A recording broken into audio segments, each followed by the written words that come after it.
Bismillahirrahmanirrahim. Assalamualaikum warahmatullahi wabarakatuh.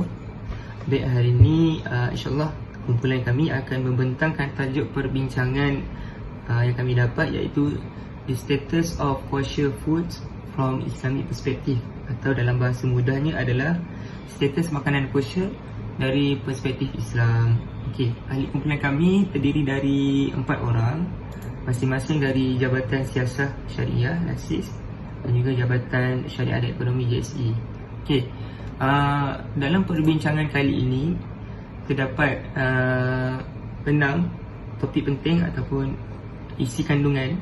Yang pertama adalah konsep makanan kosher, dan yang kedua adalah kosher menurut pegangan Yahudi, dan yang ketiga proses penyediaan secita, keempat contoh makanan kosher, dan yang kelima perbandingan kosher dan halal, dan yang terakhir sekali adalah status makanan kosher dan sembelihan ahli kitab menurut perspektif Islam. Okey, kita pergi kepada konsep makanan kosher. Apa itu kosher? Soalan dia kan.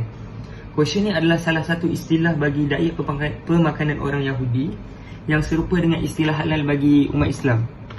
Begitu juga dengan istilah trefah, iaitu istilah yang sama dengan haram bagi umat Islam. Maksudnya kosher ni adalah sama dengan istilah halal dalam Islam, dan trefah sama dengan istilah haram dalam Islam.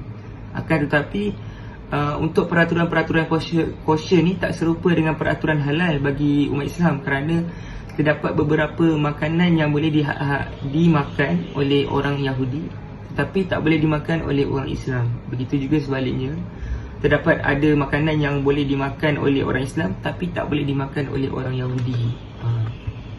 Selain tu, kita dapat tengok juga kosher ni dari sudut bahasa dalam agama Yahudi ialah fit, yang membawa maksud sesuai.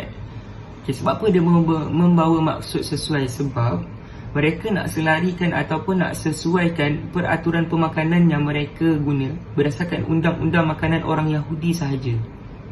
Okey, apa itu undang-undang pemakanan orang Yahudi pula? Okey, undang-undang pemakanan orang Yahudi ni adalah undang-undang atau peraturan pemakanan yang terkandung dalam kitab suci dan juga perintah dari Nabi Musa. Okey, perkara tersebut membezakan di antara makanan kosher dan juga tarifah. Okey, untuk makanan kosher ni, makanan kosher ni seperti yang kita tengok tadi kan, makanan kosher ni makanan yang dibenarkan dalam agama Yahudi. Maksudnya makanan yang diorang boleh makan lah.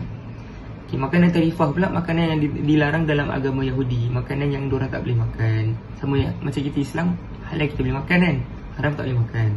Okey, undang-undang pemakanan Yahudi juga disebut sebagai kashrut, dan ianya dinyatakan dalam kitab Taurat. Okey, undang-undang pemakanan kosher ni mempunyai peraturan tegas dan ketat, bukan sahaja menyatakan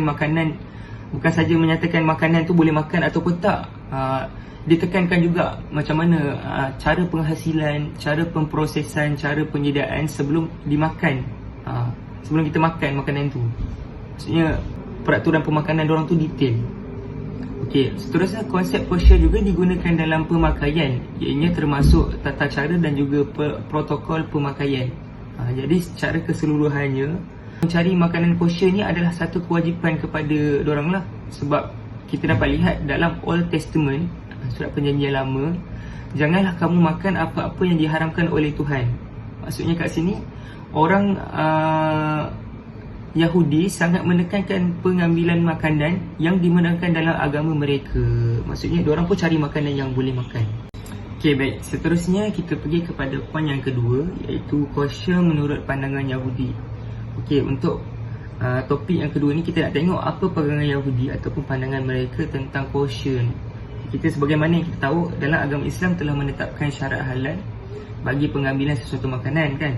Jadi begitu juga dengan agama Yahudi, orang pun ada mereka menuntut supaya penganut-penganutnya memilih makanan yang telah ditetapkan dalam Old Testament, iaitu kosher. Maksudnya diorang nak pilih makanan tu kena berdasarkan peraturan-peraturan makanan yang telah ditetapkan dalam Old Testament tu lah. Okey, untuk SOP ataupun Standard Operating Procedure dia, kosher ni merupakan kayu ukur ataupun jadi standard piawaian kepada sesuatu produk yang halal menurut kepercayaan Yahudi. Maksudnya dia jadi kayu ukur lah untuk pilih sesuatu produk tu, kena pilih makanan yang kosher. Okey, untuk Islam telah menetapkan syarat halal dalam memilih dan mengambil sesuatu makanan. Begitu juga Yahudi. Untuk agama Yahudi telah juga menetapkan syarat kosher dalam pengambilan sesuatu makanan. Hal ini bagi mengelakkan dari berlaku pelanggaran peraturan ataupun perintah yang telah ditetapkan. Okay, untuk perintah ataupun peraturan yang diambil sebagai kayu ukur yang agama Yahudi guna adalah dari kitab Perjanjian Lama, iaitu Old Testament, dan juga undang-undang makanan Yahudi, iaitu Jewish Dietary Law. Okey, baik, seterusnya kita tengok kepada rajah ni. Okey, kita dah tengok tadi peraturan dan perintah makanan kosher kan. Jadi ada dua tadi. Yang pertama kitab Perjanjian Lama dalam Old Testament, yang kedua dalam undang-undang makanan Yahudi iaitu Jewish Dietary Law. Okey. Untuk perbahasan dalam dua kitab ni secara orang kata menyeluruhnya adalah berkaitan dengan persoalan yang melibatkan haiwan dalam pemakanan penganut Yahudi. Okey, jadi tiga tumpuan perbahasan tersebut adalah berdasarkan inilah dalam kitab tadi tu. Yang pertama adalah binatang yang dibenarkan untuk makan, dan yang kedua adalah larangan memakan darah haiwan. Yang ketiga ataupun yang terakhir sekali adalah larangan memakan daging yang bercampur dengan susu dan sebaliknya. Jadi untuk lebih detail kita nak tengok contoh, kita tengok untuk next lah. Kita boleh tengok beza kosher dengan makanan, beza haiwan yang boleh makan makanan kosher ni dan yang tak boleh makan, not kosher. Baiklah, seterusnya adalah proses penyediaan makanan kosher. Sembelihan Yahudi, iaitu Shechita.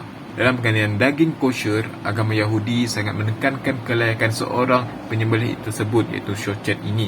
Terdapat syarat untuk penyembelih tersebut. Yang pertama adalah lelaki yang berbangsa Yahudi.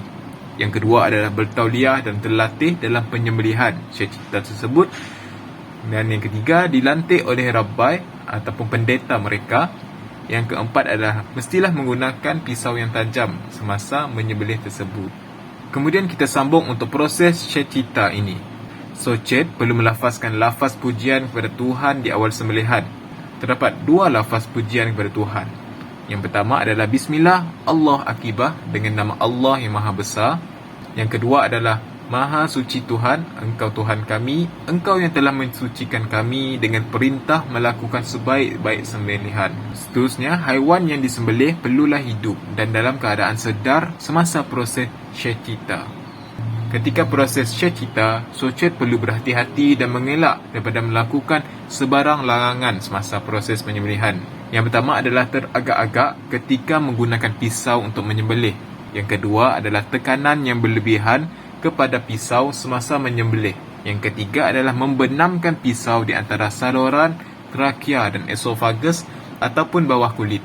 Yang keempat, melakukan hirisan di luar kawasan yang ditetapkan. Yang kelima, melukakan atau mengoyak saluran trakea dan esofagus yang boleh membawa kepada kecacatan. Seterusnya kita beralih kepada proses pemeriksaan, iaitu bedika. Setelah selesai penyembelihan, seorang pemeriksa berbangsa Yahudi yang terlatih akan memeriksa organ dalaman haiwan tersebut. Proses bedika bertujuan untuk memastikan tiada organ dalaman yang rosak, untuk memastikan daging itu adalah kosher dan boleh dimakan. Jika terdapat tanda-tanda cacat ataupun penyakit pada haiwan tersebut yang disembelih, maka ia tidak boleh dimakan dan ia adalah serif. Kemudian, ia akan menjalani proses pemeriksaan untuk pengesahan Chop Grade Kosher. Sama seperti proses pensijilan halal jakim untuk mendapat status daging kosher. Seterusnya, kita beralih kepada proses pembersihan, iaitu nikur. Nikur ini ialah proses pembersihan daripada darah, lemak dan organ lain yang diharamkan di dalam haiwan. Haiwan kosher yang disembelih akan diperiksa secara khusus di bahagian paru-paru dengan menyingkirkan urat-urat tertentu, saluran darah dan lemak yang terdapat pada haiwan tersebut. Seperti gambar di sini, kita dapat lihat terdapat pembahagian di antara kosher dan serif. Bahagian belakang haiwan ini dianggap serif kerana mempunyai urat yang sukar untuk dihapuskan. Kemudian, daging tersebut perlu suci daripada sisa darah yang mengalir. Kitab Kejadian bab 9 ayat 4 telah menyatakan penerangan berkaitan larangan memakan daging yang berdarah, iaitu tidak disembelih. Maksudnya, hanya daging yang masih berdarah tidak boleh kamu makan kerana nyawa itu terkandung dalam darah. Selepas 72 jam disembelih, daging perlu melalui 2 proses bagi menghilangkan darah daripadanya. Proses yang pertama adalah proses perendaman. Ini berlaku selama 5 jam di dalam air yang dingin. Kemudian, yang mengalami proses penggaraman selama 1 jam di semua permukaan daging dan dibilas 3 kali. Daging yang disembelih dan melalui proses-proses tadi perlu disimpan berasingan daripada makanan seperti susu atau organ yang serif. Jika tempat penyimpanan daging tersebut pernah disimpan makanan lain yang tidak kosher, maka perlu dibuat proses pembersihan untuk memastikan tempat tersebut suci dan bersih. Setelah melalui proses yang rumit dan panjang, barulah daging sembelihan tadi akan diberikan sijil kosher dan dijual di pasaran. Seterusnya kita beralih kepada contoh makanan kosher. Di sini makanan kosher dalam agama Yahudi terbahagi kepada 2, iaitu yang pertama hidupan dan lain-lain. Untuk hidupan terdapat 3 bahagian, iaitu hidupan darat, hidupan laut, serangga dan burung. Manakala untuk lain-lain adalah susu atau keju dan minuman alkohol. Baiklah, kita akan masuk untuk penerangan yang lebih lanjut. Ciri haiwan yang boleh disembelih terdapat 2. Yang pertama, haiwan darat yang berkuku belah. Yang kedua adalah haiwan yang memamah makanan seperti kambing dan lembu. Manakala khinzir adalah serif walaupun ia berkuku belah kerana ianya tidak tergolong dalam kategori haiwan yang memamah. Kitab Imamat bab 11 ayat 7 hingga 8 menerangkan jangan makan khinzir. Khinzir mesti dianggap haram kerana walaupun berkuku belah tetapi tidak memamah biak. Jangan makan binatang-binatang itu dan jangan sentuh bangkainya. Binatang-binatang itu haram. Menurut Alkitab dalam kitab Imamat menerangkan berkaitan binatang yang kosher dan serif seperti berikut. Tuhan memberi Musa dan Harun peraturan-peraturan berikut bagi Bani Israel. Kamu boleh makan binatang darat apa sahaja yang berkuku belah dan memamah biak. Tetapi kamu tidak boleh makan unta, landak batu atau arnab. Binatang ini mesti dianggap haram walaupun memamah biak. Kamu tidak berkuku belah. Seterusnya kita balik pada hidupan laut. Hanya haiwan yang mempunyai sirip dan sisik sahaja dianggap kosher dan dibenarkan untuk makan. Seperti dalam kitab Imamat bab 11 ayat 9 hingga 12. Kamu boleh makan semua jenis ikan yang mempunyai sirip dan sisik. Tetapi apa sahaja binatang yang hidup di dalam air dan yang tidak mempunyai sirip dan sisik tidak boleh dimakan. Binatang seperti ini mesti dianggap haram. Kamu tidak boleh memakannya atau menyentuh bangkainya. Kamu tidak boleh makan binatang apa sahaja yang hidup di dalam air dan yang tidak mempunyai sirip dan sisik. Seterusnya adalah serangga dan burung. Seperti yang diterangkan di dalam kitab Imamat bab 11 ayat 41 hingga 43, semua serangga yang bersayap adalah serif kecuali serangga yang dapat melompat. Kamu boleh makan belalang juta, cengkerik dan belalang. Tetapi semua serangga lain yang bersayap dan juga yang merayap mesti dianggap haram. Seterusnya, ayat yang menerangkan mengenai burung dalam kitab Imamat bab 11 ayat 13 hingga 23, di mana ia menerangkan burung yang berikut tidak boleh kamu makan. Burung Raja Wali, burung hantu, semua jenis burung helang, burung gagak, burung unta, burung camar, burung pucung, burung kosa, burung ganggung dan semua jenis burung bangau, burung undan dan kelawar. Seterusnya kita pergi kepada pembahagian lain-lain. Susu ataupun keju mestilah dimakan dan disimpan berasingan dengan daging. Ini bererti burger yang bercampur daging dan keju tidak dibenarkan. Larangan mencampurkan susu dan daging diulang dalam Alkitab sebanyak 3 kali yang berbunyi, "Thou shalt not sit the kid in the mother's milk." Yang bermaksud, jangan kamu masak anak lembu atau anak kambing di dalam air susu ibunya. Bagi memastikan susu dan daging digunakan berasingan mengikut garis panduan peraturan kosher, semua proses pembuatan dari pembungkusan dipantau dan dikategorikan kepada 3 bahagian ini.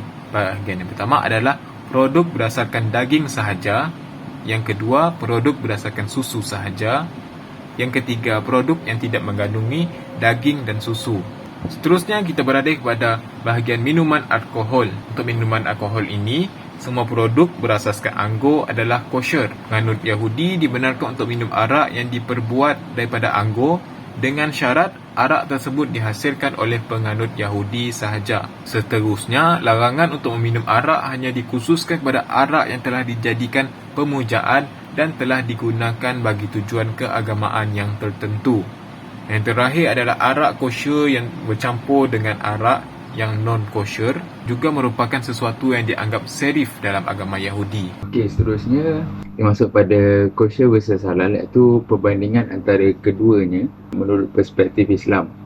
Okey, jadi kita sedia maklum bahawa halal adalah apa yang diterima oleh seseorang Muslim di mengikut undang-undang dari Islam, manakala kosher adalah apa yang diterima oleh seseorang Yahudi menurut hukum pemakanan Yahudi. Jadi kita pergi pada persamaan antara kosher dan halal. Ini pertama, pengharaman daging babi atau khinzir.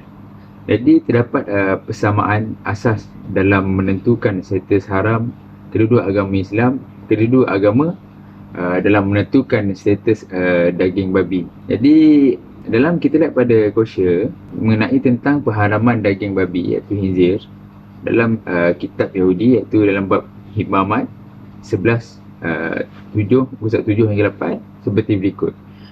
Jangan makan babi. Babi mesti dianggap haram kerana walaupun berkuku belah tetapi tidak tidak memamah biak. Jangan makan binatang-binatang itu dan jangan sentuh bangkainya. Dan binatang-binatang itu haram. Dan seterusnya, dan bagi halal pula perkara haram yang dinyatakan dalam Islam melibatkan makanan yang tidak dibenarkan ialah seperti daging babi dan makanan terbitan atau campuran daripadanya. Dan iaitu arak, iaitu alkohol, daging binatang yang mati, itu bangkai, daging binatang yang disembelih dengan menyebut selain daripada nama Allah SWT, darah, dadah dan lain-lain lagi. Makanan yang diharamkan oleh Allah SWT telah dinyatakan dalam firman dalam surah Al-Baqarah ayat 173. A'udzubillahi minasyaitonirrajim. Innama harama 'alaikumul maitata wad damu wal lahmal khinzir. Yang maksud sesungguhnya Allah SWT hanya mengharamkan kepada kamu memakan bangkai dan darah dan daging babi. Dan kedua persamaan di antara kosher dan halal ialah pengharaman darah. Jadi kita lihat pada kosher pula, iaitu ajaran agama Yahudi juga mengharamkan penganutnya memakan darah, termasuk anggota dalam mana haiwan seperti hati dan limba. Ini kerana apa? Perkara ini telah dinyatakan dalam imamat dalam kitab mereka, ya, 7 bermuka surat 23 hingga 27 yang memberi penerangan yang jelas berkaitan larangan memakan daging yang berdarah, iaitu tidak disembelih. Namun larangan bagi umat. Namun larangan bagi umat Islam pula, kita sudah maklum bahawa hanyalah dari darah yang mengalir, maka hati dan limpa adalah tergolong dari darah yang beku terdapat pada haiwan yang sembelih dan ianya halal makan. Dan kita pula pergi pada halal yang mana lebih kepada pengharaman darah bagi Islam. Jadi kita sudah maklum bahawa melalui agama Islam, ulama secara ijma' telah mengharamkan darah yang mengalir kerana ia najis.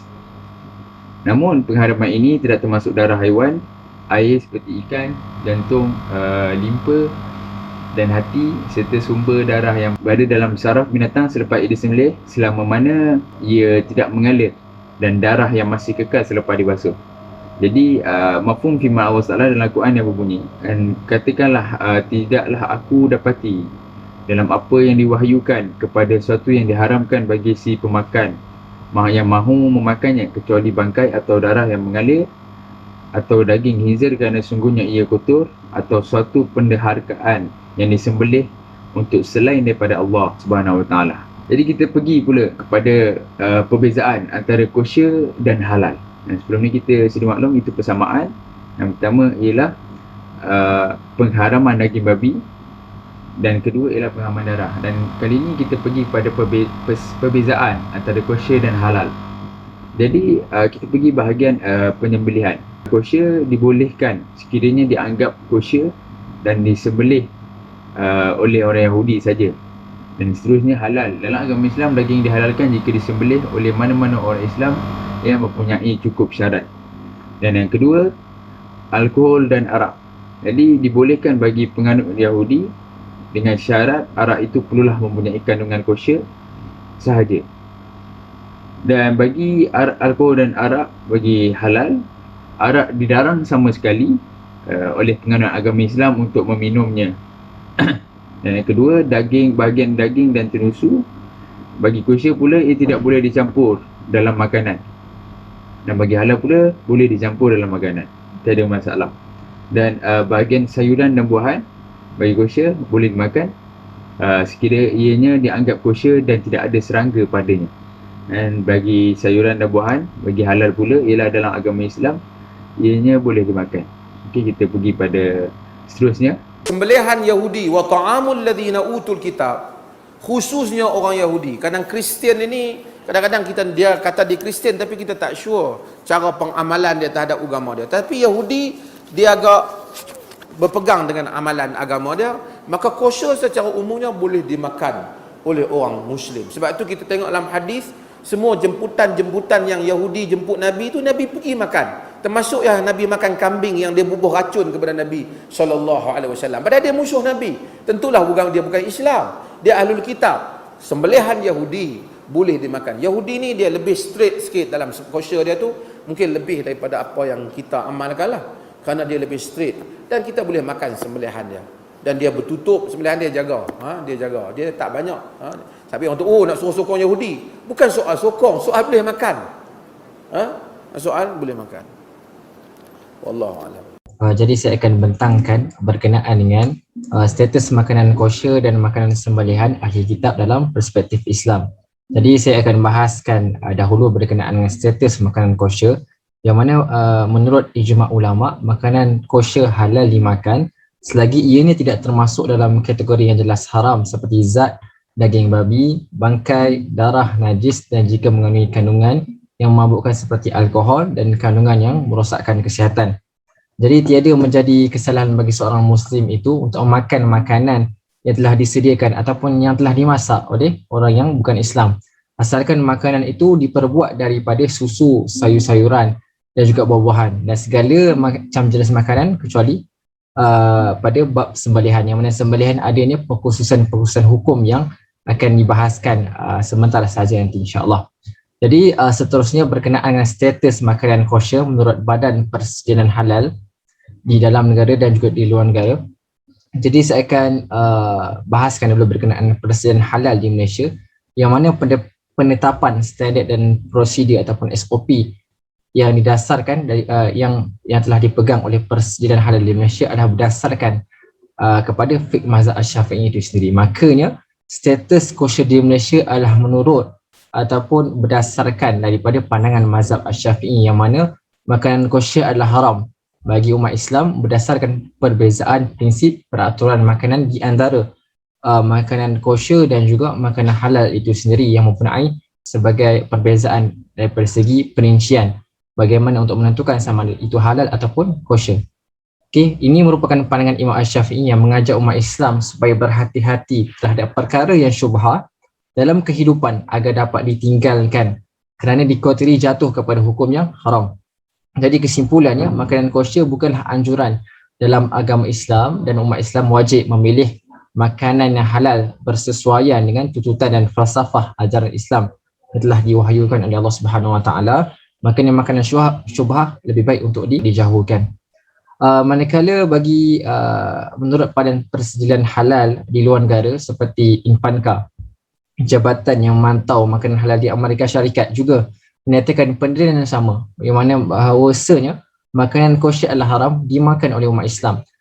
Jadi dalam persediaan halal, rata-rata di seluruh dunia pun sama, tidak menerima sumber atau bahan mentah yang mempunyai sijil kosher.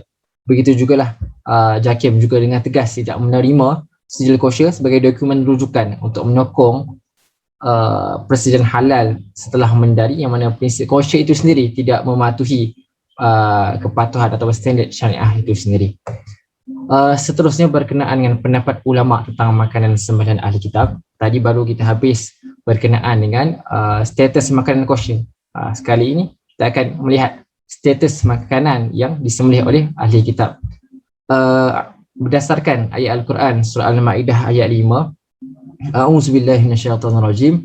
Al-yawma uhilla lakumut thayyibat wa ta'amul ladzina utul kitaba hillul lakum wa ta'amukum hillul lahum. Maksudnya, pada hari ini dihalalkan bagi kamu yang baik-baik makanan yakni sembelihan orang yang diberi kitab, yakni Yahudi dan Nasrani, itu halal bagi kamu, dan makanan kamu halal yakni pula bagi mereka. Jadi berdasarkan daripada ayat surah Al-Maidah ini, para ulama mazhab sepakatlah yang mana tentang keharusan memakan sembelihan yang halal bagi umat Islam daripada ahli kitab itu sendiri. Tapi yang berbeza pendapat adalah berkenaan bagaimana untuk kita takrifkan, bagaimana untuk kita labelkan seseorang itu sebagai ahli kitab itu sendiri, requirement untuk menjadi ahli kitab. Dan yang keempat berkenaan dengan keterangan pendapat ulama mazhab, kesinambungan daripada yang tadi, yang mana mazhab Hanafi, Yahudi dan Nasrani yang menyembelih tanpa menyebut nama Allah dan selain nama Allah seperti Al-Masih, dan metod penyembelihan yang harus sama seperti sembelihan dalam Islam. Itu untuk mazhab Hanafi. Bagi mazhab Maliki, boleh makan sembelihan ahli kitab tetapi harus dipastikan sembelihan itu bukan untuk dihidangkan kepada Tuhan kepercayaan mereka ataupun untuk ritual agama mereka. Lebih melonggar untuk mazhab Al-Maliki ini. Untuk mazhab Al-Syafi'i, boleh makan sembelihan ahli kitab asalkan tidak menyebut apa-apa nama sekalipun dan bukan sebab untuk menyambut apa perayaan ataupun ritual agama. Jadi secara keseluruhan ataupun apa yang boleh kita ambil daripada pendapat-pendapat mazhab ini ataupun hukum-hukum yang telah dikeluarkan daripada mazhab Hanafi, Maliki, Asy-Syafi'i, yang mana sembelihan ahli kitab itu iaitu makanan kosher dapat dimakan dengan syarat sembelihan jika tidak menyebut nama Tuhan selain daripada Allah dan bukan dalam rangka makanan untuk berhala, ritual agama dan juga perayaan mereka lah, jika diketahui proses sembelihannya dan penyembelihannya adalah daripada ahli kitab yang sebenar ataupun yang asli, yang memenuhi kriteria yang dibuat oleh syariat, maka makanan yang diperbuat oleh mereka boleh dimakan, tetapi diutamakan jika ditinggalkan jika mana terdapat alternatif makanan halal yang lain, insyaAllah. Jadi yang kelima ataupun seterusnya, fatwa berkenaan dengan penyembelihan ahli kitab di Malaysia, yang mana menurut Muzakarah Jawatan Kuasa Fatwa Majlis Kemansaan bagi hal ehwal agama Islam Malaysia kali ke-7 yang bersidang pada 11 hingga 12 April 1984 telah membincangkan mengenai hukum penyembelihan ahli kitab, iaitu daripada golongan Yahudi dan juga Nasrani, yang mana Muzakarah telah memutuskan bahawasanya sembelihan ahli kitab ini yang asli boleh dimakan oleh orang Islam dengan syarat penyembelihan mengikut kaedah-kaedah yang sah, mengikut syarat. Umat Islam dituntut untuk memilih makanan yang halal dan meninggalkanlah makanan yang haram, dan syubhah supaya amalan yang dilakukan dapat diterima oleh Allah Subhanahu Wa Taala. Itu yang dikeluarkan oleh fatwa Muzakarah yang mengatakan harus. Tapi yang menjadi isu adalah berkenaan bagaimana untuk kita mengenal pasti seorang itu adalah ahli kitab yang sebenar ataupun tidak. Jadi saya akan bahaskan di sini yang mana faktor pengharaman sembelihan kosher ini. Yang pertama adalah ahli kitab kini yang sukar untuk membuktikan mereka benar-benar beriman kepada kitab asal yang diturunkan oleh Allah Subhanahu Wa Taala kepada mereka. Yang kedua, jika masih wujud ahli kitab sebagaimana yang dinyatakan dalam surah Al-Maidah ayat 5 yang sebentar tadi kita baca, namun ada kemungkinan kewujudannya terlalu sedikit dan tersembunyi, maka mengambil pendekatan menjual perkara yang diragui ataupun syubhah adalah jalan yang paling selamat. Makanya lebihlah boleh digalakkan yang mana makanan kosher ini lebih baik untuk kita elakkan dan mengambil makanan halalan thayyiban, insya-Allah. Jadi itu sahaja pembentangan daripada kami. Terima kasih. Assalamualaikum warahmatullahi wabarakatuh.